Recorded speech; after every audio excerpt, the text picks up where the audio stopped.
I'm gonna go back to something you said earlier about, with the whole Suge Knight thing. We kind of talked about it. And I guess it kind of ties in with the whole LA, the checking in and stuff like that, in a sense. But this story is kind of a little different. What happened with that situation? Okay, so when we did the publishing deal for Pop Lock and Drop It, that was probably right, I want to say in the midst of the Black Brown era, like 2006, somewhere around that time. So we flew up to California to do the publishing. So we flew Popo out, we flew his manager Dodie out to meet our publishers to execute the deal. So that next day we all went to the studio. They had booked us some time to just go in the studio and work, because when you do publishing deals, a lot of times the publishers will allow you to use their facilities, because if you don't make money or get placements, they don't make money. So they booked us a studio session that night. So we go to the studio, just like any other night, just having drinks, having fun, congratulating each other on the deal. Zoe knew a couple of females that he called to the studio.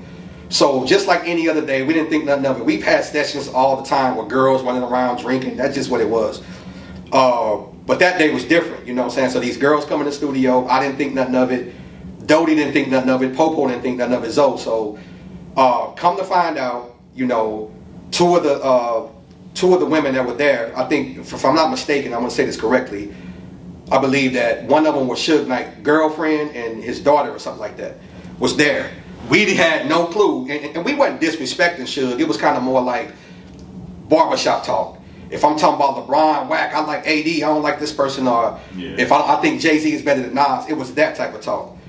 Like, we was just talking about death row for some reason. So Dodie started talking about Suge, so we started feeding off his energy, like, and I guess whatever he said, I don't remember exactly what he said, but whatever he said, they took it personal as we was disrespecting Suge.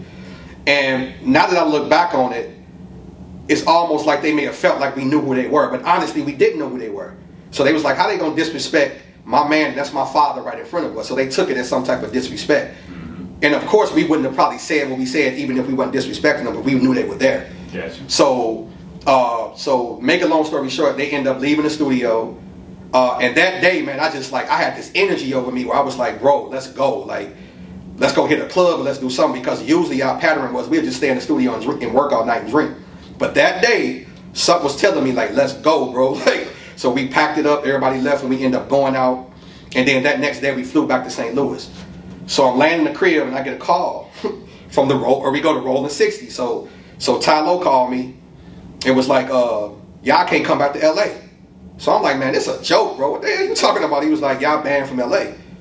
I was like, huh? And at this time, I'm starting to get nervous, because he don't sound like he playing. So I'm like, what happened? And he was like, well, y'all had them girls that came to the studio that was Suge Knight people. And they felt that, y'all disrespected Suge in front of them. And I'm like, what people? And he was like, y'all had some girls come to the studio, right? And I'm like, yeah. He was like, well, one of them was his daughter and one of them was his girl or something. I'm like, damn, we didn't know that.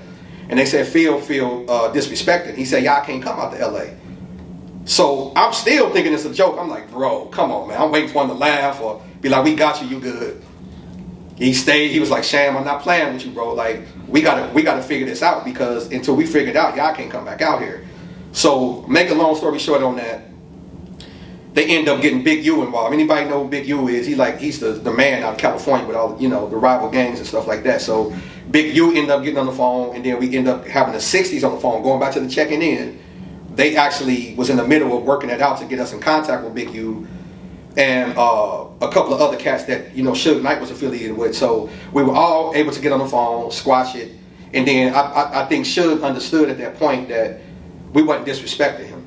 You know what I'm saying? He was like, I see y'all just having death row talk.